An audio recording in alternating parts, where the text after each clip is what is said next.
जय हिंद साथियों, स्वागत है आपका self study classes Vishwamit Jain YouTube channel में। दोस्तों, आज की इस वीडियो में हम पढ़ने वाले हैं हिंदी साहित्य में आदिकाल के लगभग 100 प्रश्न, यानी कि आदिकाल का हम नामकरण पढ़ेंगे। आदिकाल की महत्वपूर्ण जितनी भी रचनाएं एग्जाम में पूछी जाती हैं वो पढ़ेंगे। आदिकाल की पंक्तियों को पढ़ेंगे। ठीक है, तो यहाँ पर आदिकाल की मेन जितने भी प्रश्न आपके बनते हैं एग्जाम में, उन प्रश्नों के बारे में पढ़ने वाले हैं और मस्ती से पढ़ेंगे, एक नंबर ट्रिक से पढ़ेंगे। ठीक है, तो पूरा वीडियो आपको जरूर देखना है, वीडियो को लाइक करना है। सुबह 9:30 बजे रोज ट्रिकी वीडियो आता है। ठीक है, रात्रि 9 बजे हिंदी का टेस्ट होता है। तो आप किसी भी एग्जाम की तैयारी कर रहे हैं, बने रहें self study classes Vishwamit Jain YouTube channel के साथ। दोस्तों, लगभग 60 से 70 वीडियो आपके हिंदी साहित्य ट्रिकी वीडियो डल चुके हैं। आप प्लेलिस्ट में जाकर के अवश्य देखें, है ना। प्लेलिस्ट में हिंदी साहित्य का इतिहास ट्रिक्स करके एक प्लेलिस्ट बनी है, वो देखें और ज्वाइन मेंबर बन के चैनल को सपोर्ट जरूर कर सकते हैं। ठीक है, तो दोस्तों वीडियो को लाइक करें, शेयर करें और बने रहें अंत तक। आदिकाल को वीर गाथा काल नाम किसने दिया है? तो ये चीज तो सभी को पता है लगभग, तो जल्दी से अगर आपसे बन रहा है तो उत्तर आपको बता देना है कि सर आदिकाल को जो वीर गाथा काल नाम दिया है वो दिया है रामचंद्र शुक्ल ने, यानी ए नंबर आपका बिल्कुल सही हो जाएगा। और यहां पर आया है वीर और यहां पर आया है राम, है ना। तो राम कैसे पुरुष थे? बोले सर वीर पुरुष थे, है ना। कैसे थे? वीर पुरुष। तो वीर गाथा काल कौन बोलेगा? रामचंद्र शुक्ल, यानी ए नंबर आपका बिल्कुल सही हो जाएगा। ठीक है, अगला है दोस्तों, आदिकाल को सिद्ध सामंत काल किसने दिया? सिद्ध सामंत काल बताना है दोस्तों। और आपको पता है कि जो पंडित लोग होते हैं, पंडित, इनके पास सिद्धि बहुत होती है। होती कि नहीं होती? अब आप लोगों को ही बताना है। पंडितों के बाद सिद्धि होती है, ये सिद्ध पुरुष होते हैं। तो ये सिद्ध सामंत काल कौन बोलेगा? कौन बोलेगा?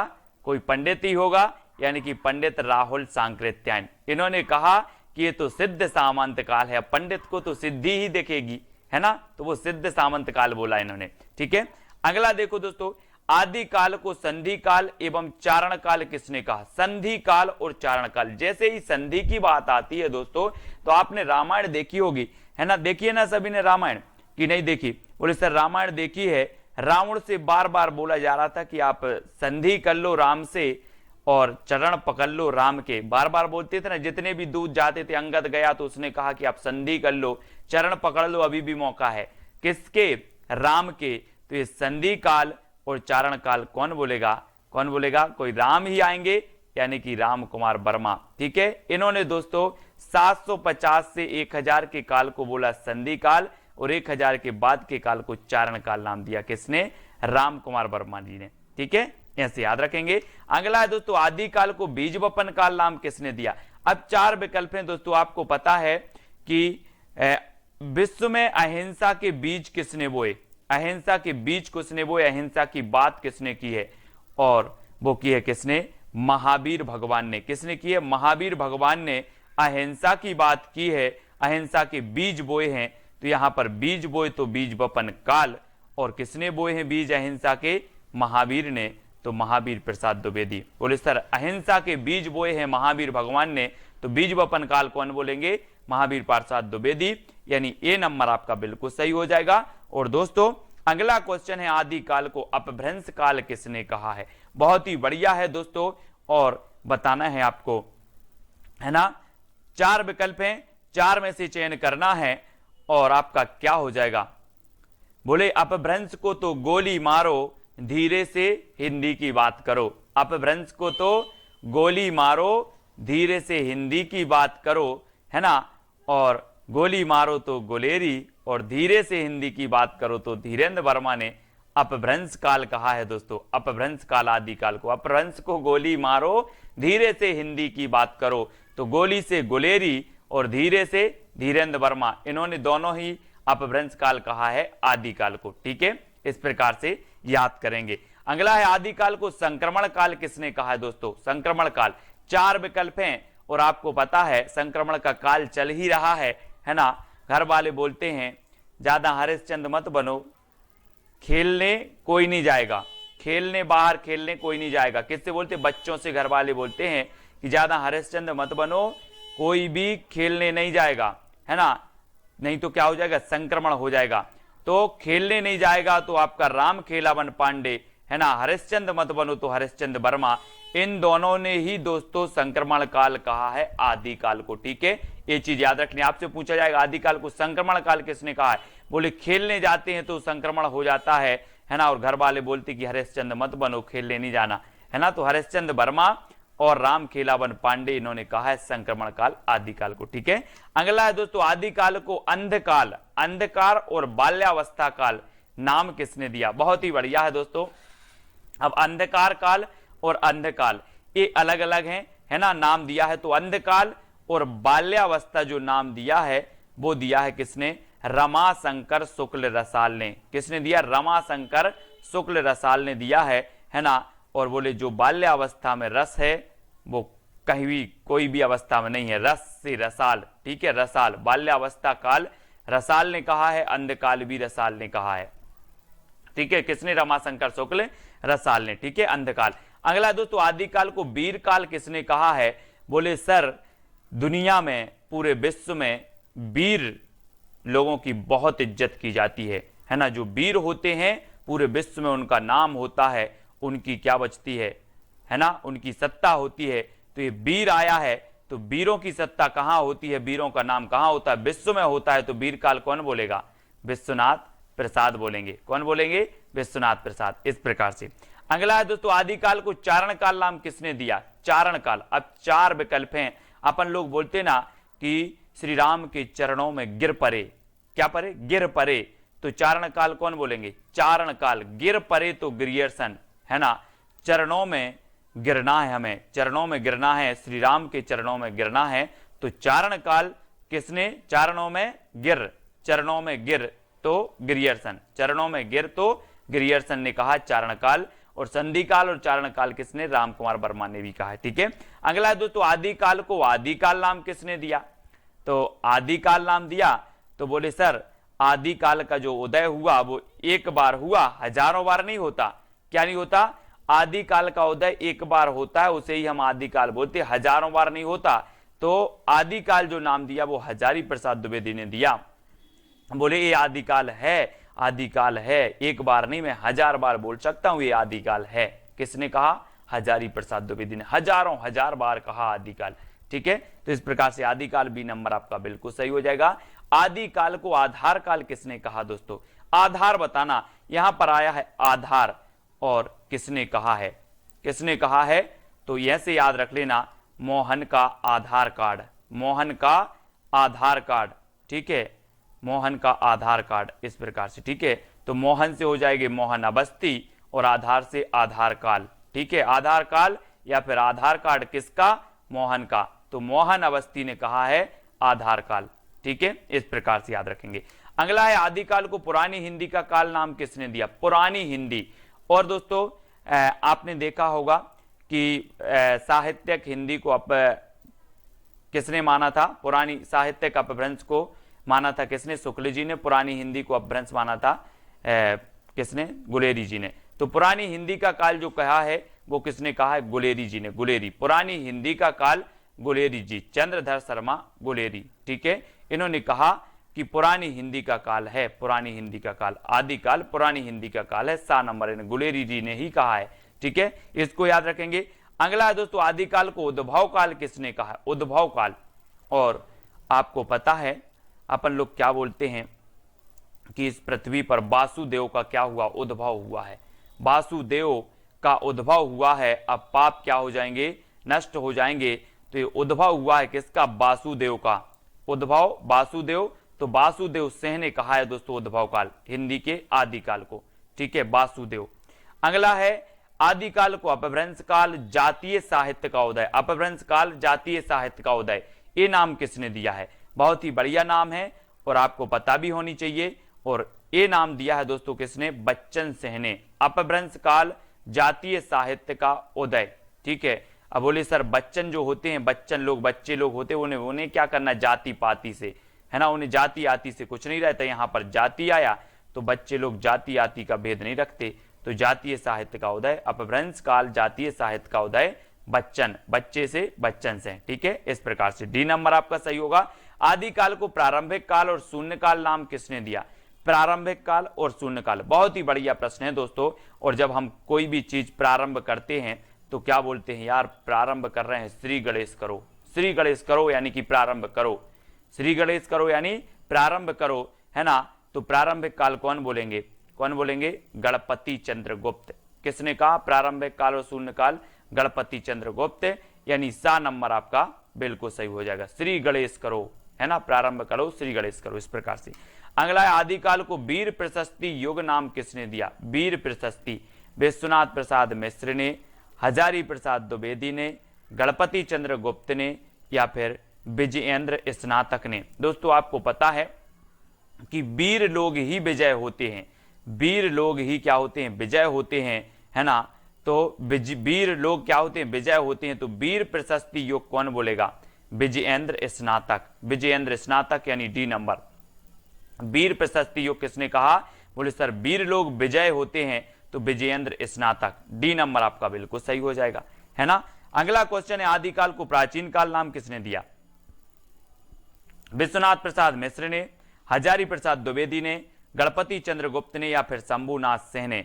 तो आदिकाल को प्राचीन काल जो नाम दिया है वो किसने दिया है। और आपको पता है दोस्तों, आपसे बोले कि आप किसकी पूजा करते हैं, तो बोले हम शंकर जी की करते हैं। आपके पापा किसकी करते, शंकर जी की। आपके दादा किसकी करते, शंकर जी की। अरे बोले सर बात बिल्कुल नहीं करो, हमारे घर में प्राचीन काल से ही शंभुनाथ की पूजा करते आ रहे हैं। शंभु, है ना, बोलते हैं ना श्री जय शंकर जी को शंभु, है ना।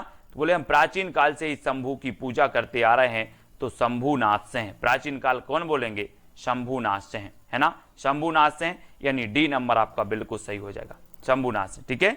अगला है दोस्तों आदिकाल को संक्रांति काल किसने किया। संक्रांति, संक्रांति से अब ऐसा नहीं लग रहा कि संक्रांत एक त्योहार होता ना, संक्रांत, संक्रांति आ गई अपन बोलते। तो क्या होता है संक्रांति में, लड्डू वड्डू का प्रसाद मिलता है। काय का प्रसाद मिलता है, लड्डू वड्डू का प्रसाद मिलता है सभी को।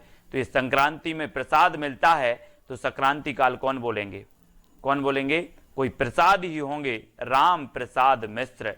कौन होंगे, राम प्रसाद मिश्र। तो प्रसाद मिलता है संक्रांति को, तो राम प्रसाद मिश्र ने कहा है संक्रांति काल। ठीक है, यानी डी नंबर आपका बिल्कुल सही हो जाता है। अगला है दोस्तों आदिकाल को अनिर्दिष्ट लोक प्रवृत्ति का युग किसने कहा, यानी कि प्रश्न क्रमांक 19। आदिकाल को अनिर्दिष्ट लोक प्रवृत्ति का युग विश्वनाथ प्रसाद मिश्र ने, हजारी प्रसाद द्विवेदी ने, रामचंद्र शुक्ल ने, या फिर राम प्रसाद मिश्र ने।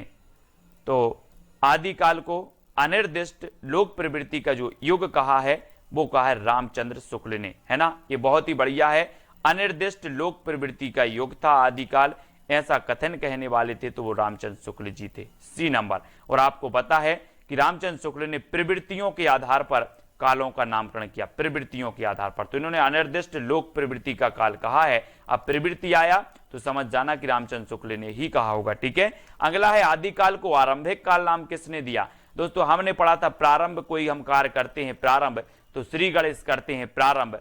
अब यहां पर आरंभिक काल आ गया, तो एक बात याद रख लेना कि आरंभिक में जब आप कोई भी चीज करते हो आरंभिक में, तो क्या करते हो कि सब मिश्रित कर देते हो, है ना। ये भी ले लो, वो भी ले लो, सब मिश्रित कर देते हो। क्या करते हो, मिश्रित कर देते हो आरंभ में, फिर धीरे धीरे से अपना ब्रांड बनाते हो, ब्रांड। तो आरंभ में हम सब मिश्र कर देते हैं, तो मिश्र बंधु, ये मिश्र बंधु ने कहा था आरंभिक काल, यानी डी नंबर आपका बिल्कुल सही हो जाएगा, मिश्र बंधु। ठीक है। तो यहां पर दोस्तों जितने भी आपके नामकरण से संबंधित थे, जितने विद्वानों के मत थे, वो पूरे विद्वान मैंने आपको बता दिए, याद भी आपको करवा दी जहां जैसी ट्रिक निकली। अब आपको बताना है कि आदिकाल को अत्यधिक विरोधी एवं व्याघातों का युग किसने कहा। बहुत ही बढ़िया प्रश्न है, अत्यधिक विरोधी एवं व्याघातों का युग ये किसने कहा, ऐसे कथन भी पूछे जाते हैं। और यहां पर आपका अत्यधिक विरोधी और व्याघातों का युग कहा है हजारी प्रसाद द्विवेदी ने, हजारी प्रसाद द्विवेदी ने। इन्होंने कहा कि आदिकाल के बारे में तो हजारों विरोध हैं, हजारों विरोध हैं। तो इन्होंने कहा कि अत्यधिक विरोधी एवं व्याघातों का योग है, हजारों विरोध हैं, तो हजारी ने कह दिया कि अत्यधिक विरोधी एवं व्याघातों का योग। इसको याद रख लेना। ठीक है। कितने विरोध हैं, हजारों, तो विरोधी एवं व्याघातों का योग कौन बोलेगा, हजारी प्रसाद द्विवेदी। ठीक। परमाल रासों के रचनाकार कौन है। दोस्तों एक चीज बताना, परमाल मतलब क्या होता है, पर मतलब दूसरों का, माल मतलब सामग्री या कुछ भी। तो परमाल और दूसरों का अगर माल चुराना है तो क्या करना पड़ेगा, जगना पड़ेगा। ये चोर लोग क्या करते हैं, दूसरों का माल चुराते हैं तो वो रात में जगते हैं। जग से बनेगा आपका जगनेक, और क्या चुराते हैं, परमाल, दूसरों का माल चुराते हैं चोर रात में जग कर, तो जगनेक। ठीक है, परमाल चुराना है तो जगना पड़ेगा, तो जगनेक। परमाल रासो जिसे कि आलाखंड कहा जाता है, और ये दोस्तों इसके जो रचयिता हैं वो कौन है, जगनेक हैं। ठीक है, सभी लोगों को वैसे पता होगा। अगला है बीसल देव रासो के रचनाकार कौन है। कई बार एग्जाम में पूछी जाती है, जब भी आदिकाल की बात आती है तो दो रचनाएं पूछी जाती है, एक तो पृथ्वीराज रासो, दूसरी बीसल देव रासो। ये दो रचनाएं पूछी जाती है हमेशा। ठीक है, तो बीसल देव रासो के आपको बताना है 2 सेकंड में। और दोस्तों आपको पता है कि बीसल देव रासो के रचनाकार कौन है, वो है नरपति नाल। नरपति, और नरपति दोस्तों कितने होते हैं, है ना, 20 नहीं होते, बोले 20 पति नहीं होते, एक पति होता है ना, 20 पति नहीं होते, 20 क्या नहीं होते, पति नहीं होते, तो नरपति, 20 नरपति नहीं होते, एक होता है। ठीक है, तो बीसल देव रासो के रचनाकार कौन होंगे, नरपति नाल। ठीक है, और ये अजमेर के शासक से संबंधित थे दोस्तों, है ना, ये जो बीसल देव राशि है, और ये गीति काव्य माना जाता है ना, इसको आपको याद रखना है। अगला है कीर्ति लता के रचनाकार कौन है। कीर्ति लता दोस्तों आपको पता है कि कीर्ति उसी की फैलेगी जिसमें विद्या है, जिसमें विद्या है उसकी कीर्ति जगह जगह फैलेगी, जिसमें विद्या नहीं है उसकी कीर्ति नहीं फैलेगी। तो ये जो कीर्ति फैलेगी कब फैलेगी, जब विद्या है तो विद्यापति, है ना, तो कीर्ति लता विद्यापति। ठीक है, विद्या है तो कीर्ति फैलेगी, तो कीर्तिलता विद्यापति। और दोस्तों आपको पता होगा कि विद्यापति जी की कितनी रचनाएं थी, एक तो थी इनकी कीर्ति लता, ठीक है, कीर्ति लता, और एक थी इनकी कीर्ति पताका। कौन सी थी, कीर्ति पताका, और एक थी दोस्तों इनकी पदावली। ठीक है, तो ये इनकी रचनाएं थी 3, तो पद लता पताका, पद लता पताका, ऐसे याद रखेंगे, पद लता पताका। तो ये 3 रचनाएं आपको याद रखना है, और जिसमें विद्या है उसकी कीर्ति फैलेगी, इस प्रकार से याद भी करेंगे। ठीक है, वर्ण रत्नाकर के रचनाकार कौन है दोस्तों, आपको पता है, आप वर्ण लिखते हो, वर्ण, है ना, जैसे आ अनार का, आ आम का, ये क्या कहलाते, वर्ण। तो वर्ण आप अंधेरे में पढ़ोगे कि ज्योति में पढ़ोगे, वर्ण अंधेरे में नहीं पढ़ना है, हमें ज्योति में पढ़ना है, ज्योति यानी कि उजाले में पढ़ना है, तो वर्ण हमें ज्योति में पढ़ना है, तो ज्योतिरीश्वर ठाकुर, है ना। वर्ण रत्नाकर के रचनाकार कौन होंगे, ज्योतिरीश्वर ठाकुर, यानी कि जो विकल्प नंबर आपका बी है वो बिल्कुल सही हो जाएगा। अब मैं कभी पूछूं आपसे वर्ण रत्नाकर, बोले सर वर्ण तो हमें ज्योति में पढ़ना है, तो ज्योतिरीश्वर ठाकुर। ठीक है, अगला है राउलबेल की रचनाकार कौन है। दोस्तों आपको ट्रिक भी बताना है, कौन सी अच्छी ट्रिक लगी है वो कमेंट में बताना है। वीडियो के लास्ट में एक चैलेंज प्रश्न दिया जाएगा, तो उसका उत्तर भी आपको बताना है। ठीक है, राउलबेल, बेल समझते हैं आप दोस्तों, बैल बजा दी, बोले यार बैल बजा दी बड़ा रोड़ा है। कभी कभी आप जब सोते हो, कभी कभी आप सोते ही हो और कोई बेल बजा दे तो सोने में रोड़ा बन जाती है। कौन, सोने में रोड़ा बन जाती है बेल, सोने में रोड़ा बन जाती है बेल, तो राउल बेल, और बेल बन जाती है क्या, रोड़ा, तो राउल बेल की रचनाकार कौन होंगे, रोड़ा कवि। रोड़ा कवि यानी कि यह नंबर आपका बिल्कुल सही हो जाएगा। ठीक है, आपने कभी कभी अनुभव किया होगा दोस्तों, जैसे ही आप सोए और किसी ने बेल बजा दी बाहर से, तो रोड़ा बन जाती है आपके सोने में, तो रोड़ा कवि की है राउल बेल। ठीक है, अगला है ढोला मारूरा दूहा की रचनाकार कौन है। दोस्तों आपको पता है कि ढोला से बनेगा ढोल, और ढोल वही बजा सकता है जो ढोल बजाने में कुशल है, ढोल बजाने में जो कुशल है वही ढोल बजाएगा, तो ढोला मारूरा दोहा के रचनाकार कौन होंगे, कुशल लाभ, है ना। ये देखो ढोल बजा रहे हैं क्योंकि ये क्या है, कुशल हैं ढोल बजाने में, है ना, तो ढोल से ढोला मारूरा दूहा, और ढोल वही बजाएगा जो कुशल है, तो कुशल लाभ। ठीक है, यानी कि जो सी नंबर है वो आपका बिल्कुल सही आंसर होगा। अगला है दोस्तों विजयपाल रासो के रचनाकार कौन है। 4 विकल्प हैं, और आपको पता है दोस्तों, आपने गदर फिल्म देखी होगी, गदर फिल्म देखी है, सनी देओल अकेले, और सनी देओल क्या करते हैं, विजय प्राप्त करने के लिए नल उखाड़ देते हैं। विजय प्राप्त करने के लिए क्या उखाड़ देते हैं? नल। ये देखो हाथ में, ये विजय प्राप्त करने के लिए इन्होंने नल उखाड़ दिया, तो विजय से बनेगा विजयपाल रासो, और नल उखाड़ दिया तो नल्ल सिंह भाट। नल्ल सिंह भाट, बोले नल उखाड़ दिया, है ना। विजय प्राप्त करने के लिए नल उखाड़ दिया तो नल्ल सिंह भाट की रचना है, कई बार पूछी भी गई है। ठीक है, अगला है पृथ्वीराज रासो के रचनाकार कौन है दोस्तों? पृथ्वीराज रासो। और आपको पता है ये पृथ्वी है और ये इसका एकमात्र उपग्रह कौन है? चंद्रमा। तो यहाँ पर पृथ्वी आया है तो इसका उपग्रह भी कहाँ पर आएगा? यहाँ उपग्रह आ जाएगा। तो पृथ्वी का उपग्रह चंद्रमा, तो चंद्रवरदाई। पृथ्वीराज रासो चंद्रवरदाई। पृथ्वी का उपग्रह चंद्रमा तो चंद्रवरदाई। ये नंबर आपका बिल्कुल सही हो जाएगा। ठीक है, अगला है दोस्तों जवाहर खुसरवी की रचनाकार कौन है? जवाहर खुसरवी। और आपको पता है कि जो जवाहर, हीरा, मोती, जवाहर, ये किसके पास होंगे? गरीब के पास कि अमीर के पास? ये देखो, ये जवाहर हैं, हीरा, मोती, जवाहर, और ये जवाहर जो होंगे वो किसके पास होंगे? अमीर व्यक्ति के पास होंगे कि गरीब व्यक्ति के? तो आपने बिल्कुल सही पहचाना है कि सर अमीर के पास होंगे। तो जवाहर खुसरवी की जो रचना होगी वो किसकी होगी? अमीर खुसरो। और खुसरवी से तो खुसरो है ही, तो खुसरवी। ठीक है, अगला क्वेश्चन आपको बताना दोस्तों जय मयंक जस चंद्रिका के रचनाकार कौन है? तो 4 विकल्प हैं। और आपको पता है दोस्तों कि जब एक पत्नी अपने पति के लिए करवा चौथ का व्रत रखती है, एक पत्नी अपने पति के लिए करवा चौथ की व्रत रखती है, और जब ये चल्ली में से वह चांद को देखती है तो चांद कैसा नजर आता है? मधुर। कैसा नजर आता है? मधुर। तो मधुकर, है ना। मयंक मतलब भी चंद्रमा होता है, और चंद्रमा की चंद्रिका को जब पत्नी देखती है तो जो चंद्रिका है वो कैसी नजर आती है? मधुर, तो मधुकर, है ना। जय मयंक जस चंद्रिका कैसी नजर आ रही है? मधुर से मधुकर। ठीक है, जय मयंक जस चंद्रिका, चंद्रिका नजर आ रही है, मधुर तो मधुकर। ठीक है, यानी कि जो सा नंबर है वो आपका बिल्कुल सही हो जाएगा, सा नंबर। ठीक है, अगला है खुमान रासो के रचनाकार कौन है? दोस्तों आपको पता है खुमान मतलब होता है दीर्घायु। खुमान मतलब क्या होता है? दीर्घायु, लंबी आयु। ठीक है, लेकिन खुमान रासो, खुमान एक पदवी भी थी शिवाजी की, है ना। इन्हें खुमान की पदवी दी गई थी। और खुमान रासो की जो रचनाकार होंगे वो कौन होंगे? दलपति विजय। खुमान से बनेगा दोस्तों आपका गुमान। और हम बोलते ना कि गोरे रंग पे ना इतना गुमान कर। कभी कभी कोई दल का पति विजय प्राप्त करता है तो उसे गुमान हो जाता है, गुमान।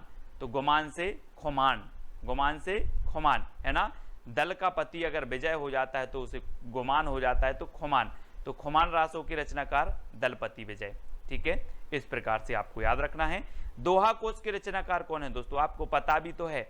आप बोलोगे सर दोहा सुनाओ, सर दोहा सुनाओ, तो सर से सरहपा और दोहा सुनाओ से सो दोहा कोश, है ना। ट्रिक अगर मैं इधर लिख दूं कि ट्रिक सर दोहा सुनाओ, दोहा सुनाओ, सर से सरहपा, दोहा से दोहा कोश, तो दोहा कोश के रचनाकार सरहपा। ठीक है, अगला है श्रापकाचार के रचनाकार कौन है? हिंदी की प्रथम रचना मानी जाती है दोस्तों। और ये जो श्रापकाचार है, आपको पता है कि जैन धर्म में व्यक्ति जब भगवान के पास जाता है तो श्रावक बन के जाता है भगवान के पास, है ना, है ना। और भगवान को क्या बोलता है? देव। तो श्रावक जाता है किसके पास? देव के पास। श्रावक बनकर जाता है व्यक्ति देव के पास। तो श्रापकाचार के रचनाकार कौन होंगे? देवसेन। ये देखो, ये व्यक्ति श्रावक बनकर गया है किसके पास? भगवान या फिर देव के पास। ठीक है, तो श्रावक बन के जाना है देव के पास। तो श्रापकाचार के रचनाकार देवसेन। 933 इसका रचना काल माना जाता है, 933 ईस्वी। ठीक है, श्रापकाचार की ओर प्रथम रचना है हिंदी की। अगला है बुद्धिरास के रचनाकार कौन है? बुद्धिरास। दोस्तों आपको पता है कि हम बोलते हैं कि वो बुद्धिशाली लोग हैं, बुद्धिशाली लोग हैं। तो यहाँ पर वही तो पूछी गया है कि बुद्धिशाली, तो बुद्धिशाली यानी कि बुद्धिशाली भद्रसूरी, बुद्धिरास शाली भद्रसूरी। और किसी किसी की तो साली भी बहुत बुद्धिमान होती है। बोलते हैं जिसकी शादी हो गई बोले मेरी साली बहुत बुद्धिमान है ना। तो बुद्धि से बुद्धि और बुद्धिशाली, शाली ऐसे याद रखना, बुद्धिशाली, वो बुद्धिशाली लोग हैं, तो बुद्धिशाली से बुद्धिराज, शाली से शालीभद्र सूरी, है ना, तो बुद्धिशाली इस प्रकार से। अगला है रेवंतगिरी रास के रचनाकार कौन है? 4 विकल्प में 2 सेकंड में आपको बताना है। दोस्तों आपको पता है कि रेवंतगिरी एक पर्वत था, जैन धर्म से संबंधित पर्वत है रेवंतगिरी, और रेवंतगिरी की पर विजय प्राप्त करनी थी। बहुत सारे राजा सोचते थे कि रेवंतगिरी पर क्या करनी है, विजय प्राप्त करनी है, काय पर, रेवंतगिरी पर। तो रेवंतगिरी रास की रचनाकार कौन होंगे? विजय प्राप्त करनी है तो विजय सेन सूरी। रेवंतगिरी पर क्या प्राप्त करना है? विजय, तो विजय सेन सूरी, है ना, ये विजय सेन सूरी की रचना है, यानी कि आपका जो विकल्प नंबर सी है वो सही हो जाएगा। अगला है चंदनवाला रास की रचनाकार कौन है? दोस्तों चंदनवाला, हम जब मंदिर जाते हैं तो चंदन की आस लगा के जाते हैं, चंदन की आस, चंदन की आस। ये देखो, ये महाशय चंदन की आस लगा के बैठे थे, तो इनको चंदन लग गया, तो याद रख लेना, चंदन की आस तो आसगु, चंदन की आस तो आसगु, ठीक है। चंदन वाला रास किसकी होगी? आस से आसगु, है ना, चंदन की आस, इतना याद करना, चंदन की आस तो आसगु कवि की है।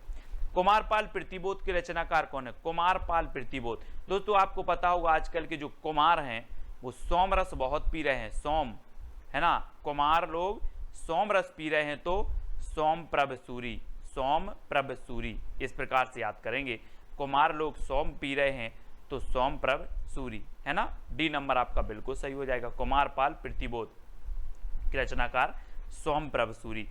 कच्छुली रास की रचनाकार कौन है? कच्छुली रास आपको पता है दोस्तों, आपसे मैं पूछूं कच्छुली, कच्छुली बाजार गए थे कच्छुली, बोले हाँ, मैंने तिलक लगाकर प्रज्ञा ली, है ना, प्रज्ञा तिलक, है ना, इस प्रकार से मैंने प्रज्ञा ली तिलक लगाकर, तो प्रज्ञा तिलक कच्छुली रास। बोले कच्छुली रास, कच्छुली, तो बोले हाँ ली, प्रज्ञा ली, प्रज्ञा, है ना, तो प्रज्ञा तिलक, कच्छुली प्रज्ञा तिलक, प्रज्ञा तिलक। ये देखो, ये तिलक लगाकर क्या ले रहे हैं? प्रज्ञा ले रहे हैं, प्रज्ञा यानी कि प्रतिज्ञा, है ना, वही ले रहे हैं, तो कच्छुली बोले प्रतिज्ञा ली तिलक लगाकर, ठीक है, इस प्रकार से। जयचंद्र प्रकाश के रचनाकार कौन है? दोस्तों 4 विकल्प हैं, और आपको पता है दोस्तों कि केदारनाथ में हमें क्या करना है?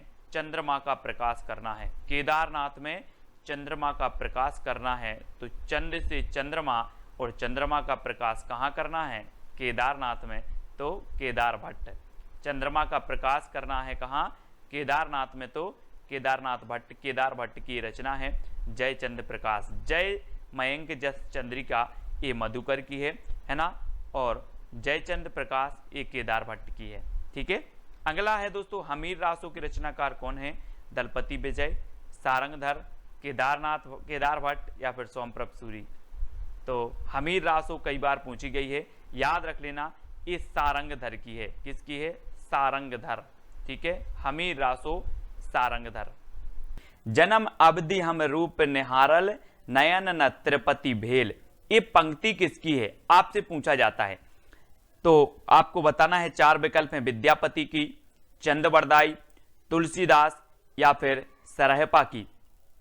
तब आपका दोस्तों यहां पर आप एक चीज देखो, हमें क्या देखना है? इसका अर्थ नहीं देखना है, सिर्फ ये चीज देखनी कि इसको याद कैसे जाए, ये पंक्ति किसकी होगी। यहां पर देखो तिरपति, पति आया, पति, तो दोस्तों यहां भी देख लो पति कहां आया, यहां भी ये पति आ गए, विद्यापति। जन्म अवधि हम रूप निहारल, नयन न तिरपति भेल, यानी कि यहां पर पति आया, तो उत्तर में भी आपका पति आएगा, तो ये जो पंक्ति होगी वो किसकी हो जाएगी? किसकी हो जाएगी? विद्यापति की, ठीक है। आ नंबर आपका बिल्कुल सही हो जाएगा। अगला देखो दोस्तों, गोरी सेवे सेज पे मुख पर डारे केस, ये पंक्ति कई बार पूछी गई है दोस्तों। अब आपको बताना है कि ये पंक्ति किसकी है। और एक चीज मैं आपको बता दूं कि जो यहां पर आया है एक शब्द सेज, सेज मतलब होता है दोस्तों कोमल बिस्तर, है ना, कोमल बिस्तर, मखमल के गद्दे, वो सेज कहलाता है। और बताना दोस्तों कि ये कोमल गद्दे, मखमल के गद्दों पर अमीर व्यक्ति सोएगा या गरीब व्यक्ति सोएगा? आप बताना, गरीब के पास तो नहीं होंगे मखमल के गद्दे, कोमल गद्दे, किसके पास होंगे? अमीर के पास। तो सेज मतलब होते हैं कोमल गद्दे, मखमल के गद्दे, और इस सेज पर गरीब नहीं सो सकता, अमीर सो सकता है, तो अमीर खुसरो। ठीक है, इस पंक्ति के रचयिता कौन हो जाएंगे? अमीर खुसरो। ऐसे ही पूरी पंक्तियां आपको याद हो जाएंगी दोस्तों। अगला देखो, देसिल बैना सबजन मिठा, देसिल बैना सबजन मिठा, ये पंक्ति किसकी है? और मैंने आपको कई बार बताया है कि मिठा मिठा बोल थारो काय बेगेड़े, काय बेगेड़े थारो काय बेगेड़े। दोस्तों आपको पता है, जिस व्यक्ति में विद्या होती है, जिस व्यक्ति में ज्ञान होता है, वो मीठा मीठा बोलता है। जो जिस व्यक्ति में विद्या नहीं होती है वो कर्कश बोलता है, उसकी आवाज खराब लगती है ना। तो आपके अंदर भी विद्या है और आपको कैसा बोलना है? मिठा मिठा बोलना है। तो याद रख लेना, मिठा मिठा वो बोलता है जिसके अंदर विद्या होती है। तो ये देसिल बैना सबजन मिठा, ये किसकी पंक्ति हो जाएगी? किसकी होगी? विद्यापति की। ठीक है, और इनकी रचनाएं कौन सी हैं? पद लता पताका पदावली, कीर्ति लता कीर्ति पताका कीर्ति लता, और कीर्ति पताका अभट्ट भाषा में है, पदावली मैथिली भाषा में है। याद रख लेना है दोस्तों। और देसिल बैना सबजन मिठा, यानी कि मिठा मिठा, ये विद्यापति। ठीक है, आ नंबर आपका सही होगा। मैथिल कोकिल भी इन्हें कहा जाता है, कोकिल के जैसा बोलते हैं दोस्तों ये। ठीक है, इस प्रकार से याद रखेंगे। अगला है पुस्तक जल्लड़ हाथ दई चल गज्जन निरपकाज। तो ये 4 विकल्प हैं, आपको पता है दोस्तों। जल्लड़ था किसके पुत्र का नाम? चंद बरदाई के पुत्र का नाम था जल्लड़, है ना। और चंद बरदाई ने पृथ्वीराज रासो की क्या की है? रचना की है, पृथ्वीराज रासो की। उसके कुछ अंक छूट गए थे तो अधूरा था, तो उसको जो पूरा किया पृथ्वीराज रासो को जल्लड़ ने किया है ना। तो दोस्तों जल्लड़ को पुस्तक हाथ में देकर वो नृपकाज यानी कि राजा के काज में चले गए थे। तो वो है यहां पर कि पुस्तक जल्लड़ हाथ दे चली गज्जन नृपकाज। तो कौन चले गए थे? चंद बरदाई। और जल्लड़ नाम था चंद बरदाई के पुत्र का, इसलिए इस पंक्ति के जो रचयिता होंगे वो कौन होंगे? विकल्प नंबर बी, यानी कि चंद बरदाई। ठीक है, इसको याद रखेंगे। हिंदी के प्रथम महाकवि कहे जाते हैं चंद बरदाई। और दोस्तों अगला है, जह मन पवन न संचरई रवि सशिला है पवंस, तहि बच चित विसाम करू सरहे कहाय ओवेश। तो यहां पर देखो दोस्तों, बहुत ही अच्छे से पंक्ति पढ़ना है। और यहां पर आ रहा है सरहे कहाय, मतलब सरहे मतलब सरहपा, है ना। तो सरहे से क्या बनेगा आपका? सरहपा। तो देखो सरहपा कौन सा है? डी नंबर, है ना। जह मन पवन न संचरई रवि सशिला है पवंस, ये यहां पर आ गया आपका सरहे। और सरहे को हमने पकड़ लिया और सरहे से बनेगा सरहपा। तो ये पंक्ति किसकी हो जाएगी? किसकी होगी? सरहपा। सरहपा यानी डी नंबर आपका बिल्कुल सही हो जाएगा। ठीक है, हिंदी के प्रथम कवि माना है राहुल सांकृत्याय ने सरहपा को, है ना। और इनकी एक बहुत ही प्रसिद्ध रचना है कौन सी? दोहा कोश। इनको याद रखेंगे। अगली पंक्ति आपको बताना है दोस्तों, जोई जोई पिंडे सोई ब्रह्मांडे। ये पंक्ति किसकी है? बहुत ही बढ़िया पंक्ति है, पूछी भी जाती है दोस्तों। और मैं आपको बता दूं कि ऐसा माना जाता है कि जिन 5 तत्वों में जल, वायु, अग्नि, पृथ्वी एवं आकाश से यह ब्रह्मांड बना है, उन्हीं 5 तत्वों से यह पिंड यानी कि शरीर भी बना है। इस प्रकार जो कुछ ब्रह्मांड में है वही सब पिंड में भी अवस्थित है। यत पिंडे तद ब्रह्मांडे, इसलिए इस पिंड को ब्रह्मांड का लघु रूप भी कहा जाता है। तो जोई जोई पिंडे सोई ब्रह्मांडे, ये एक अर्थ इससे लिया गया है। और दोस्तों आपको पता है कि ये जो पंक्ति है वो किसकी है? गोरखनाथ की है। किसकी है? गोरखनाथ की है। इन्होंने कहा था कि संसार में क्या रखा है? माया मोह को इन्होंने त्याग दिया। किसने? गोरखनाथ जी ने। और दोस्तों एक जो साधना है, अंतः की साधना इन्होंने की। तो ये इन्होंने कहा था कि जोई जोई पिंडे सोई ब्रह्मांडे। किसने कहा था? गोरखनाथ ने कहा था कि जो दोस्तों जल, वायु, अग्नि, पृथ्वी, आकाश, ये जो 5 तत्व हैं ये ब्रह्मांड में है, वही 5 तत्व हमारे शरीर में है। तो इस प्रकार से आपको गोरखनाथ की ये पंक्ति याद रखना है, जोई जोई पिंडे सोई ब्रह्मांडे। ठीक है, अगला है 12 बरस लो कुकर जीवे अरु 13 लो जिए सियार, बरस 18 क्षत्रिय जीवे आगे जीवन को धिक्कार। आपको नहीं लग रहा है ये दोस्तों आला है? आला। और आला हम रात में जग कर पढ़ते हैं, आला हम रात में जग कर पढ़ते हैं। और इस पंक्ति के जो रचयिता होंगे वो कौन होंगे? जगनेक। क्योंकि ये कहां से ली गई है पंक्ति? आलाखंड से, आलाखंड से ली गई है। ठीक है, आलाखंड या जिसे परमाल रासो कहा जाता है, परमाल रासो, है ना। और 12 बरस लो कुकर जीवे अरु 13 लो जिए सियार, बरस 18 क्षत्रिय जीवे आगे जीवन को धिक्कार। ठीक है, तो ये आला से तो जगने का आपसे बन जाएगा। नेक्स्ट है गोरख जगायो जोग भक्ति भगायो लोग। दोस्तों यहां कंफ्यूजन होता है बहुत सारे लोगों में, यहां आ गया गोरख और यहां पर भी आपका अगर ऑप्शन में गोरख दिया होता तो आप गोरखनाथ लगा देते, लेकिन याद रख लेना ये पंक्ति बहुत ही बढ़िया है। गोरख जगायो जोग भक्ति भगायो लोग, ये गोरखनाथ ने नहीं कही, याद रख लेना। ये किसने नहीं कही? गोरखनाथ ने नहीं कही है, ये कही है तुलसीदास ने, यानी कि बी नंबर। अब एक चीज याद रख लेना, खुद के बारे में थोड़ी बोलेंगे कि गोरख जगायो जोग भक्ति भगायो लोग, गोरखनाथ नहीं बोलेंगे ना, कोई दूसरा व्यक्ति बोलेगा। तो गोरख जगायो जोग भक्ति भगायो लोग, ये पंक्ति जो है वो तुलसीदास की मानी जाती है। इसको याद रख लेना, हमेशा पूछी जाती है दोस्तों। क्यों पूछी जाती है? क्योंकि इसमें आप कंफ्यूजन होंगे और आप गलत करके आएंगे, तो इसको याद रखेंगे। ठीक है, अगला है माधव हम परिणाम निराशा। माधव मतलब दोस्तों श्री कृष्ण को कहा जाता है माधव, और बोले माधव हम परिणाम से निराश हैं। बोले क्यों हो बेटा परिनिराश? तो कहा कि आपने सबको विद्या दी है, मुझे बिल्कुल भी विद्या नहीं दी, मुझे बिल्कुल भी विद्या नहीं दी, इसलिए माधव हम परिणाम निराशा। क्या नहीं दी? विद्या नहीं दी। तो इसके जो रचयिता होंगे वो कौन होंगे? विद्यापति। अब याद रख लेना, माधव हम परिणाम निराशा। बोले बेटा क्यों पर निराश हो? विद्या नहीं दी, तो विद्या से विद्यापति। इस प्रकार से पंक्तियों को मस्ती से याद करते जाएंगे। ठीक है, ये नंबर आपका बिल्कुल सही होगा।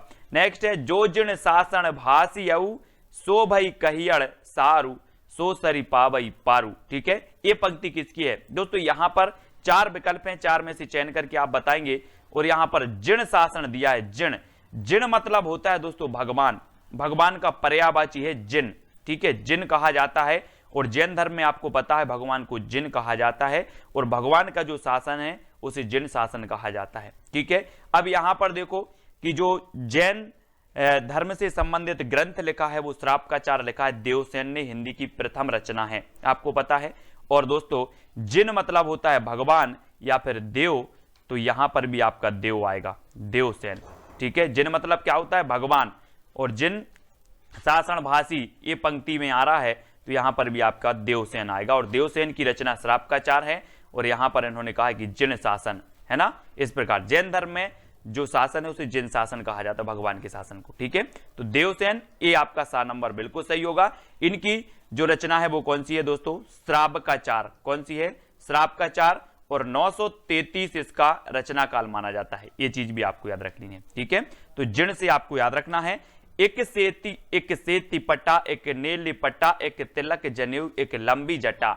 अब देख लेना दोस्तों, एक सेती पट्टा, फिर एक नील पट्टा, फिर एक तिलक जनेऊ, एक लंबी पट्टा, इतनी चीजें हैं, सब क्या हो गई? चरपट हो गई। सब क्या हो गई? चरपट हो गई। तो इस पंक्ति के रचयिता कौन होंगे? बोले सर एक सेती पट्टा, एक नील पट्टा, एक तिलक जनेऊ, एक लंबी जटा, सब क्या हो गई? चरपट हो गई। वो अपन बोलते ना चौपट हो गया यार साहब, ये सब चरपट हो गया। तो इस पंक्ति के जो रचयिता होंगे वो कौन होंगे? चरपटनाथ। कौन होंगे? चरपटनाथ। हुआ ना याद आपको, है ना? क्या हो गई? ये चरपट हो गई। तो चरपटनाथ यानी बी नंबर आपका बिल्कुल सही होगा। अगला है दोस्तों बोलई बाहुबली बलवंत लोह खंडितऊ गर्बीव अहंत।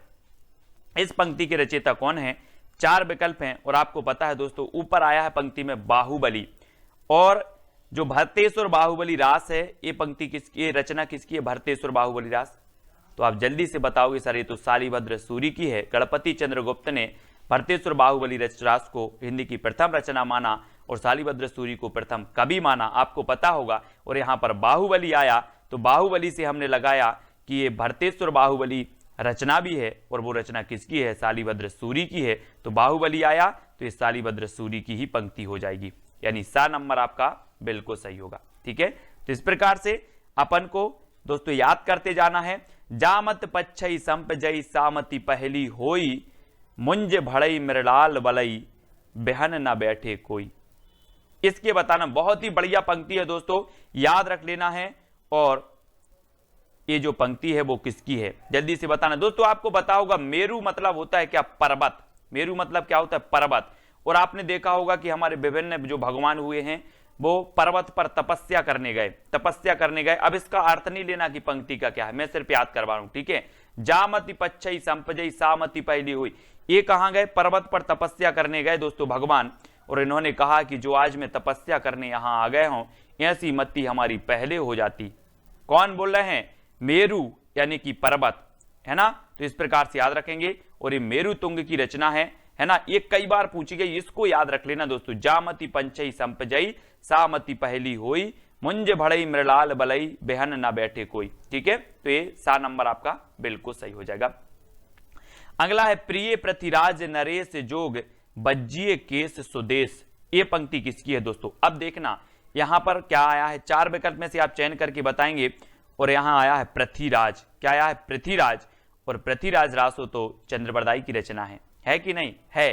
तो यहां पर पृथ्वीराज आया है और पृथ्वीराज से सीधा आप चंद्रबरदाई पर पहुंच जाओ। प्रिय पृथ्वीराज नरेश जोग, बज्जिए केस सुदेश। तो ये पंक्ति किसकी हो जाएगी? चंद्रबरदाई की। कैसे याद किया? बोले हमने पृथ्वीराज को पकड़ा शब्द को, और शब्द को पकड़ा और हमने देखा कि पृथ्वीराज रासो तो चंद्रबरदाई की रचना। ठीक है, इस प्रकार से। नेक्स्ट है बोलई कुयल अंबेयम कलिलाई कलिलाई, कांकड़ी चंचरी रूढ़ रोटई। ये पंक्ति किसकी है दोस्तों? आपको पता है कि यहां पर आया है क्या? कली।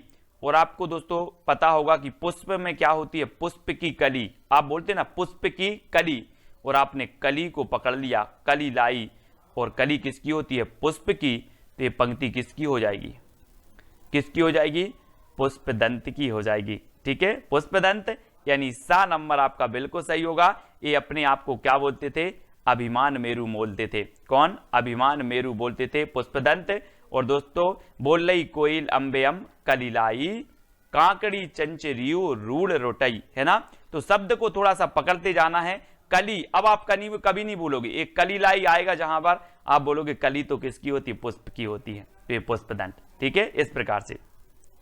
अब दोस्तों मेरा जोबना नबेल रा भयो है गुलाल, पंक्ति किसकी है? अब दोस्तों ऐसे ही आपको पंक्तियां याद करनी है, क्योंकि ये महत्वपूर्ण पंक्तियां हम ले रहे हैं जो एग्जाम में पूछी गई हैं। ठीक है, और मेरा जोबना नबेल रा भयो है गुलाल।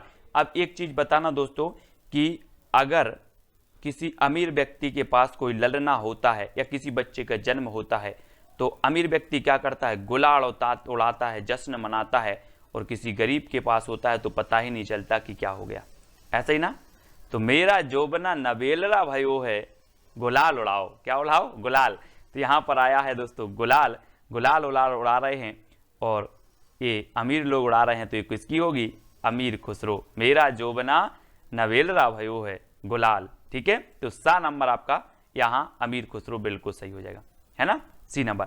अब दोस्तों ये सिर्फ अपनी याद करने की ट्रिक है, इसके अर्थ पर बिल्कुल नहीं जाना, मैं आपको कई बार बोल चुका हूं। ठीक है, सहजे थर कर बारुणी साध, ये पंक्ति किसकी है दोस्तों? 4 विकल्प हैं और यहां पर आया है आपका बारू। तो उत्तर में भी क्या आ जाएगा दोस्तों? क्या आ जाएगा? बीरू, बीरू या बारू। बीरू, बारू से बीरू, तो बिरूपा, है ना। सहजे थर करी बारुणी साध, ये किसकी है? बीरू या फिर बारू, बिरूपा की है। ठीक है, इस प्रकार से याद रखेंगे, बारू बीरू, है ना। अगला देख लो दोस्तों, हमीर हमीर कज्ज जज्जल भई, फोहा नल एह मई जलऊ, सुलितान शीस करबाल दह तज्ज कलेबर दिए चलियो। ये पंक्ति किसकी है? बहुत ही बढ़िया पंक्ति है दोस्तों। और यहां पर आया है दोस्तों क्या? हमीर। और आपको पता होगा एक रचना है हमीर रासो। हमीर रासो रचना है, और वो रचना किसकी है दोस्तों? सारंगधर की है ना।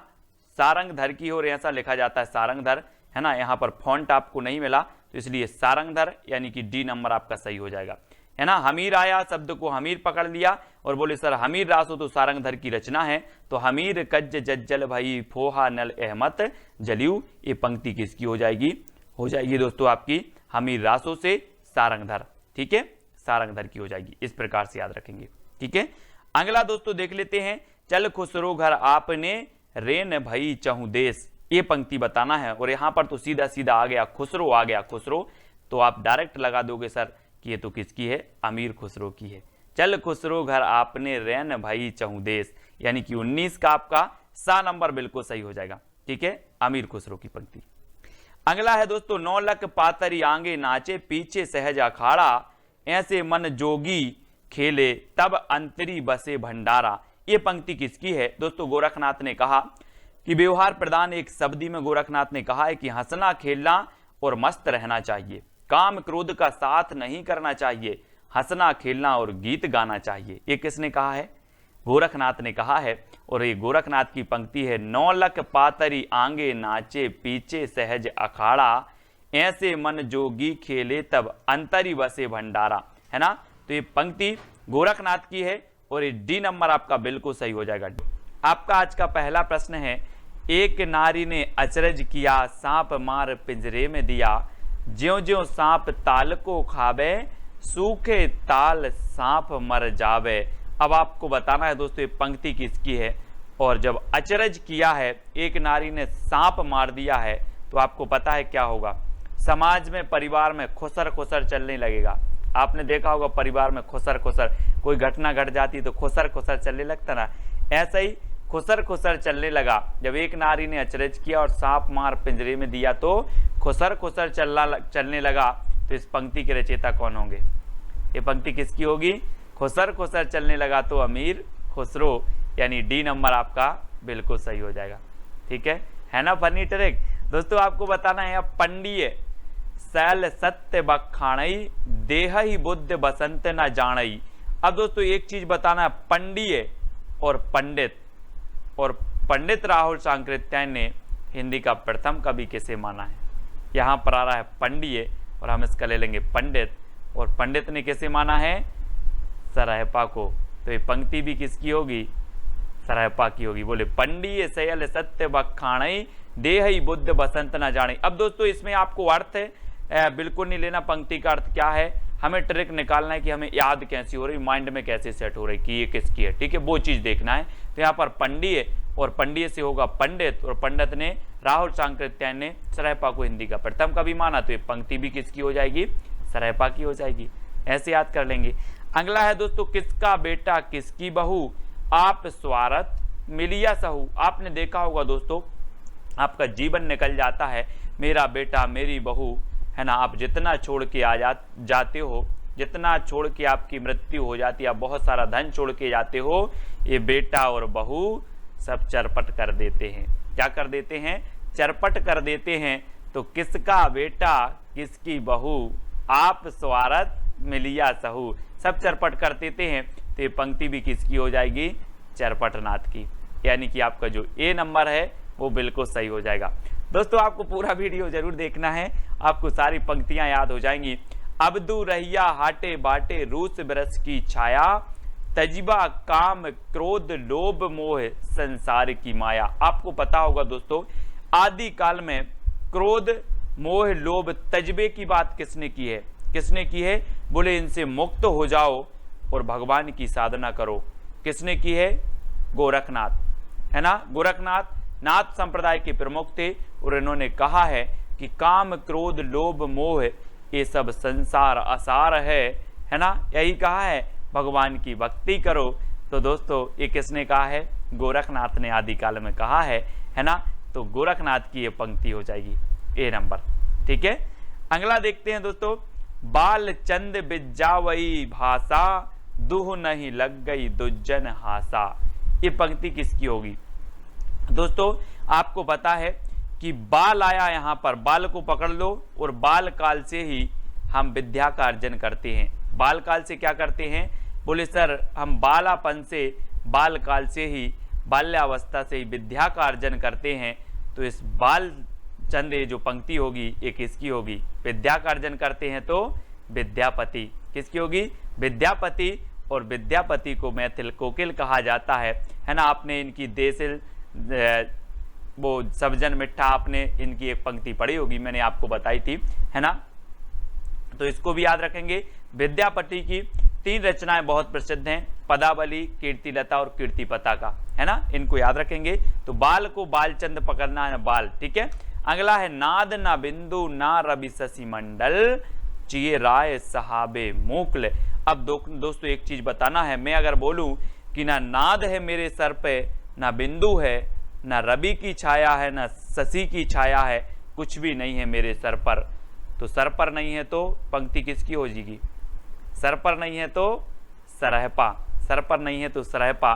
ना नाद है, ना बिंदु है, ना रवि है, ना शशि है, कुछ भी नहीं है मेरे सर पर, तो सरहपा। इस प्रकार से याद रखेंगे, थोड़ी सी हिंट आपको चाहिए और आपको याद हो जाएगा, यानी बा नंबर आपका बिल्कुल सही हो जाएगा।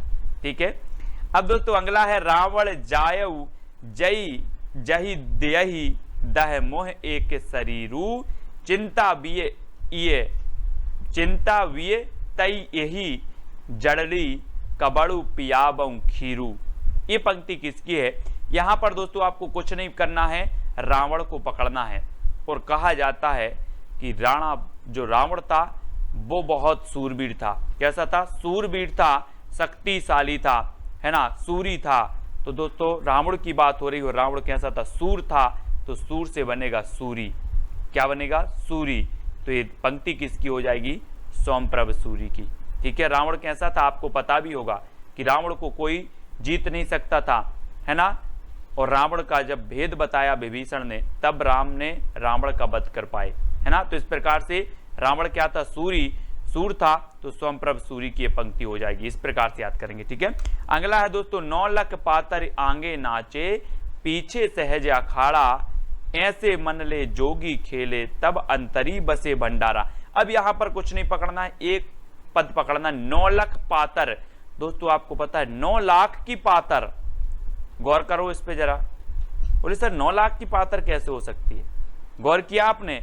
गौर किया तो गोरखनाथ की, ये बनेगा गौर। बोले सर हमने गौर किया तो ये गोरखनाथ की पंक्ति होगी। 9 लाख पातरी, 9 लाख पातरी, गौर किया तो गोरखनाथ की पंक्ति, यानी कि आ नंबर आपका बिल्कुल सही हो जाएगा। ठीक है, हो रहा ना याद? सारी पंक्तियां याद हो जाएंगी दोस्तों। मनहु कला शशिभान कला 1600 बन्निये बाल बैस सासीत समीप अमृत रस पिन्निये। अब यहां पर देखो दोस्तों क्या आ रहा है? शशि और सासी। तो शशि मतलब क्या होता है? चंद्रमा। शशि चंद्रमा का क्या होता है? क्या होता है? अपन ऐसे ही अर्थ नहीं ले रहा है इसका कुछ भी, अपन तो याद करने की ट्रिक निकाल रहे हैं। बोले सर शशि तो चंद्रमा का पर्यायवाची, और यहाँ पर शशि आ गया, तो शशि चंद्रमा का है, तो ये पंक्ति किसकी होगी? चंद्रवरदाई। किसकी होगी? चंद्रवरदाई। मनाहू कला शशिभान कला 1600 बन्नी है, शशि आया शशि, तो शशि चंद्रमा का पर्यायवाची है, तो बोले चंद्रवरदाई, यानी कि सा नंबर आपका बिल्कुल सही हो जाएगा। ठीक है, अगला है दोस्तों सदा तरैये ना बन कूले यारो सदा ना सावन होए स्वर्ग मड़ैया सब काहू को यारो सदा ना जीवे कोई। ये पंक्ति किसकी है? दोस्तों एक चीज बताना कि दूसरों के माल पर माल, यानी कि दूसरों के माल पर सदा सावन होता क्या? नहीं होता। आप एक बार सावन मना लोगे, अगर किसी का आपको माल मिल जाए, किसी की सामग्री मिल जाए, एक बार सावन मना लोगे, सदा सावन नहीं होगा। तो यारो सदा न सावन होए, किसके माल पर? परमाल पर। तो एक पंक्ति कहां से ली जाएगी? परमाल रासो। कहां से? परमाल रासो। और ये नंबर आपका बिल्कुल सही होगा। और परमाल रासो को आलाखंड भी कहा जाता है, और इसके रचयिता कौन है? जगनेक, है ना। आपने एक पंक्ति पढ़ी होगी, 12 बरस लो कूकर जीवे और 13 लो जिए से आर, बरस 18 क्षत्रिय जीवे आंगे जीवन को धिक्कार, है ना। तो आपको याद रख लेना है दोस्तों कि जब तक जी रहे हैं जग में, है ना, जग में, बोले जी लो रे जग में 12 बरस लो क्षत्रिय जीवे, तो जी लो रे जग में, तो ये 12 बरस लो, ये जगनिक की पंक्ति है। और ये यारो सदा ना सावन हो, परमाल पे सदा सावन नहीं होता, तो परमाल रासो। ठीक है, इसको याद रखेंगे। अगला है ईड़ी पर कोयल कूजई पूजई युवती मड़ोर विधुर वियोगनी ध्रजई कूजई मयड़ किशोर। एक चीज बताना दोस्तों, कोयल कूजई, यानी कि कोयल कूकती है। कब कूकती है? जब कोयल कूकती है तो आप समझ जाते हो कि बसंत ऋतु आ गई, समझ जाते ना। तो ये कहां से ली जाएगी? कहां से ली जाएगी? बसंत विलास से कि पृथ्वीराज रासो से? बोले सर बसंत विलास से, क्योंकि कोयल कूकने लगी है तो बसंत आ गया, है ना। यानी कि डी नंबर आपका बिल्कुल सही होगा। कोयल कूजई पूजई युवती मड़ोर, है ना। इस प्रकार से अगला है दोस्तों, पीयू चित्तौड़ न आबियू सावन पहली तीज जोबे बाट बिराहिणी खिण खिण आड़वे खीज। यहां पर चित्तौड़ को पकड़ना है दोस्तों। आपको पता है, आपने चित्तौड़ का नाम सुना होगा, बोले चित्तौड़गढ़ का किला। और चित्तौड़गढ़ का किला ऐसा था दोस्तों जिस पर सब लोग विजय प्राप्त करना चाहते थे, लेकिन विजय नहीं हो पाते थे। विजय की बात हो गई, बोले चित्तौड़ विजय, चित्तौड़ विजय। तो यहाँ पर चित्तौड़ आया और विजय से हो जाएगा दलपति विजय, है ना, याद रख लेना। ये दोस्तों दलपति विजय खुमार, है ना, खुमार रासो जो रचना है दलपति विजय साहब की है, और ये चित्तौड़ की बात आई है तो ये पंक्ति किसकी होगी, दलपति विजय की। ठीक है, चित्तौड़ विजय, चित्तौड़ विजय, इस प्रकार से याद रखेंगे। अगला है बज्जिए घोर निशान रान चौहान चहु दिसी, और यहाँ पर चौहान आ गया तो आप आंखें बंद करके किसका लगाओगे, किसका लगा दोगे, बोले सर वो तो किसकी है, बीसल देव रासो, है ना, क्योंकि पृथ्वीराज चौहान और पृथ्वीराज रासो, ये बीसल देव रासो नहीं, पृथ्वीराज रासो, और सा नंबर आपका ये चंद्रबरदाई की पंक्ति हो जाएगी, बज्जिए घोर निशान रान चौहान चहु देसी, सा नंबर। ठीक है, अगला है दोस्तों गंगा जमुना मझोरे बहर नाई ताही बुडीली मातंगी पोई आली ले पार गई। ये पंक्ति किसकी है दोस्तों, आपको पता है गंगा और जमुना दो नदियां हैं, गंगा और जमुना क्या नदियां हैं, दो से बनेगा डो, दो से बनेगा डो, तो गंगा जमुना मझोरे डो भी पा, कौन है, डो, ये देखो डो यानी दो, तो डोम्बिपा। ठीक है, गंगा जमुना दो हैं तो डोम्बिपा, यानी आ नंबर आपका बिल्कुल सही होगा, डोम्बिपा, ऐसे याद रखेंगे। ठीक है, अगला दोस्तों आपको बताना, मैं बता दूं कि पंक्तियों को निकालने की कोई ट्रिक नहीं है, वो तो आपको याद करवाने का एक माध्यम है कि आपको थोड़ी बहुत जो है हिंट मिले और आप सही करके आओ पेपर में, है ना। का आ तरुवर पंच बिडाल, ये पंक्ति किसकी है दोस्तों, का आ से बनेगा काया, और काया में हम क्या करते हैं, विभिन्न प्रकार के लेप लगाते हैं, कोई पाउडर लगाता है, कोई क्रीम लगाता है, लेप लगाते ना, तो काया में हम लेप लगाते हैं, तो काया से बनेगा लुईपा, लुईपा लेप यानी लुईपा, है ना, काया को लुईपा, काया को लुईपा, तो काया तरुवर पंच बिडाल, ये पंक्ति किसकी हो जाएगी, लुईपा की, और सा नंबर आपका बिल्कुल सही होगा। ठीक है, अगला देख लेते हैं दोस्तों, एकड़ा के जई मंत्रणा तंत्र। अब ये पंक्ति किसकी, 2 सेकंड में आप बताएंगे, और मैं आपको बता दूं कि जो मंत्र तंत्र होते हैं वो नाक में फूंके जाते हैं कि कान में फूंके जाते हैं, जल्दी बताओ, बोले सर कान में फूंके जाते हैं मंत्र तंत्र, कान में फूंके जाते हैं तो कंडपा, कान में फूंके जाते हैं तो पंक्ति किसकी हो जाएगी, कंडपा की। मंत्र तंत्र कहाँ फूंके जाते हैं, कान में, तो ये एकड़ा के जय मंत्रणा तंत्र, तो पंक्ति किसकी हो जाएगी, कंडपा की। ठीक है, यानी डी नंबर आपका बिल्कुल कंडपा, कान से कंडपा। ठीक है, अगला है दोस्तों पीयू संगम कऊ निछड़ी पीयू हो परोखो हो कैम्ब, ये पंक्ति बतानी है आपको, और पीयू से अपन क्या बोलते, पानी पीयू, पानी पीयू, तो दोस्तों हमें काय का, हेम, हिम का पानी पीयू, हिम, हिम मतलब जो होते भूखंड जमे, हिम का पानी पीयू, तो हिम से याद रख लेना, पानी पीयू तो हिम का, और हिम से बनेगा हेमचंद्र, हेम, और हेम मतलब भी हिम होता है, बर्फ होता है, आपको पता होगा, तो हिम का पानी पीयू, तो पीयू संगम कऊ निचड़ी पीयू हो परोखो हो कैम्ब, है ना, तो हिम का पानी पीयू, इस प्रकार से, यानी कि हेमचंद्र। अपभ्रंश के व्याकरण आचार्य हैं दोस्तों, आपको पता होगा, और सा नंबर आपका बिल्कुल सही हो जाएगा। ठीक है, अगला है एक थाल मोती से भरा सबके सिर पर औंधा धरा चारों ओर वह थाली फिरे मोती उससे एक ना गिरे। अब एक चीज बताना दोस्तों, एक थाल मोती से भरा होगा तो कहाँ होगा, गरीब के पास जो सड़क पर सोता है कि अमीर के पास, किसके पास होगा, बोले सर मोती भरा थाल तो अमीर के पास होगा, अमीर के पास होगा, तो पहली जो होगी ये किसकी हो जाएगी, अमीर खुसरो, यानी बी नंबर आपका बिल्कुल सही हो जाएगा। ठीक है दोस्तों, अगर आपको जौन सी भी ट्रिक अच्छी लगती है वो कमेंट में जरूर लिखा करें। जे हैं दिस ते में रही मिले आई, ते हैं दिस जा रही मिले आई, तो दिस आ रहा दोस्तों, दिस, और यहाँ पर दिस, और आपको पता है दिस मतलब दिशा की बात हो रही है, और दिशा में जो चारों दिशा में जो खुशबू फैल जाती है दोस्तों, वो किसकी फैल जाती है, पुष्प की। आप और हम बोलते हैं कि पुष्प की, फूल की खुशबू चारों दिशाओं में फैल गई, पुष्प की खुशबू चारों दिशाओं में फैल गई, तो यहाँ पर आ रहा है दिस, और दिशा में खुशबू फैल गई, काय की, पुष्प की, तो ये पंक्ति भी किसकी हो जाएगी, पुष्पदंत की। इनका एक ग्रंथ है दोस्तों महापुराण, जिसमें 63 सलाखाओं की का वर्णन किया गया है ना, जीवन वृत्त है उसमें।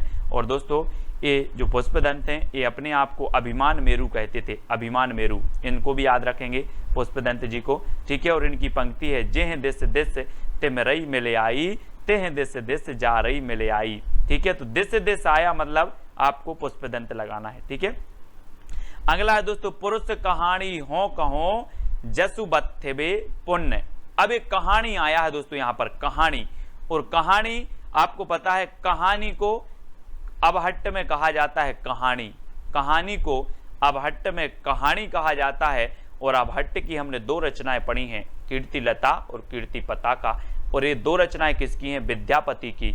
और यहाँ पर कहानी आया है और कहानी अबहट्ट में कहा जाता है, तो बोले सर दो रचनाएं हैं विद्यापति की, कीर्तिलता और कीर्ति पताका, तो ये पंक्ति भी किसी की होगी, किसकी होगी, विद्यापति की, है ना। विद्यापति यानी कि ये कीर्तिलता से ले गई है दोस्तों, पुरुष कहानी हो कहो जसु पत्थैवे पुण्य, तो ये कीर्तिलता से ली गई है।